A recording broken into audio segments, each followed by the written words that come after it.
statement, go ahead, otherwise we'll take questions. Just another great game. Another great game between Youngstown and Northern Iowa. Comes down to the last plays, and it's been like that for the last 10, 11, whatever it is now. Every play counts, and bottom line is I'm pleased with the second effort of our football team, that they've maintained their poise. I mean, there was a time there that, you know, they just had to suck it up and find a way, and they did. So, you know, we're a little beat up and got a big win, and that's what makes this even a special win for us. Mark, how do you explain your mastery over Youngstown State? I don't know if it's mastery. I think we've had good success. We've had good players. Had a little bit of luck along the way. And, you know, we play 4 quarters of football, so, you know, I don't think there's any mastery. It's just, you know, we're fortunate for this win and many others before it, but we'll take this one. First complete game for Lanphier. Give us your assessment of his performance. I thought he did good, especially early. I thought, you know, his first 2 quarters were good, and I thought his you know, they started bringing a little bit more pressure in the third and the fourth quarter on him, and I thought he should have, you know, put the ball or got rid of the ball and not taken a couple sacks that we were in. But, you know, for a first full game and the heat of the battle and the type of game and what this mattered, you know, this meant a lot to us. So, you know, I thought he did an excellent job because there are no turnovers, and that was the first thing. So, that was big that he'd throw an interceptor. Mark, could you talk a little bit, 4th and a foot, you could kick a field goal by it, and the decision to go for the touchdown. What are you debating, or what went into that decision? A lot of debate. You know, it comes down to a gut instinct of what you want to do at that time. And I saw what the ball was, and there's no easy answer. It's a gut decision, split-second decision. And, you know, when you got a big back, and I just think you got to trust in your football team and have confidence in them, and we went for it. Mark, What would you have said at the beginning of the year if someone had told you that in a game at this stage, key game late in the year, you'd be relying on a freshman quarterback and a freshman running back to win it for you? Never thought of it that way. Didn't think it would happen with this football team, that you'd be playing with 2 freshmen. And I looked out there one time in the first half, and I saw actually the 3 freshman receivers, the freshman tailback and the freshman quarterback, and it looked like our scout team last year.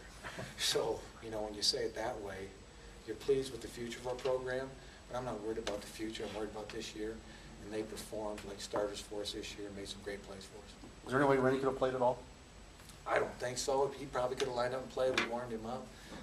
Just didn't think that he didn't practice enough this week, and you know, it was a gamble to sit him and see if we can't get him healthy, so we can have him healthy the rest of the year.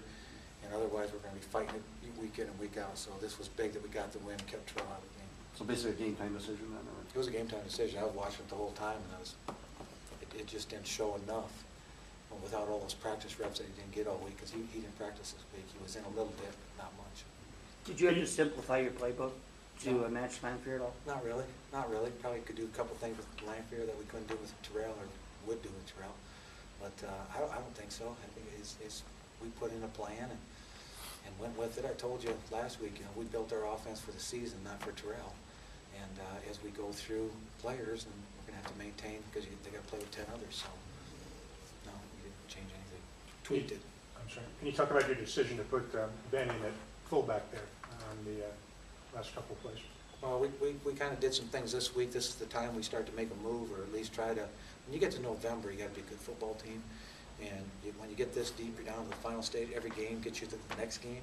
So we're trying to use every player that we got in our arsenal and get him in the field somehow, some way to make a play for us. And, you know, he's a good fullback. so we figured he could move the pile, and we put some things in for him, and we'll continue to do stuff, because this time of year we got to start using there is no tomorrow for us. We got to play. And along those lines, I think you can do some different combinations up the defensive line, and Edom is the young man's name, or 57, and you went some different looks. Talk about your defensive. Yeah, we played a different defense this week. I mean, credit the coaches and the players. I mean, they'll tell you, when we came back from North Dakota State, we put a lot of stuff in for a game this late in the season with 3 days to get ready. And the players responded.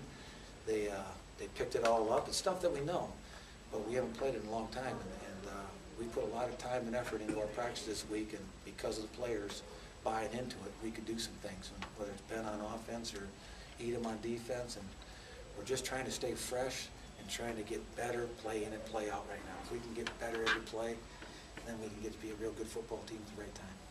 Did you have a good look on Sinkfield's second touchdown catch in the end zone? He kind of reached around the defensive back. Did he catch it with one hand? I didn't catch it. I got the worst seat in the house down there, so I just wait for the signal. So it was, he's been playing awesome for us. I mean, the plays that he's made, the catches he's made, and I'm going to put him in another category. I'm probably more proud of how he's developed as a person as he is as a player, because they came along at the same time, and it's making him a better player today too. You would have been, had you lost, you would have had 3 losses for the season and may have still had some playoff hopes. But just the significance of winning a game like this, keeping you with 2 losses, 7-2 for the year. Every game in November gets you to the next game, and that's exactly what I was thinking. If this was a key game, because we've got most of our road work done, and you've got to win your home games. And Youngstown was right behind us. Youngstown's a great football team. They were on a run, a lot of momentum, a lot of confidence. So, this was a huge game. And on top of that, we were a little nicked up. So, in coming off North Dakota State, it was kind of like the ultimate storm. We had to get our emotions back. We had to get our health back as best we could. And then we had to line up and beat a very good football team. Let's get one more for Coach.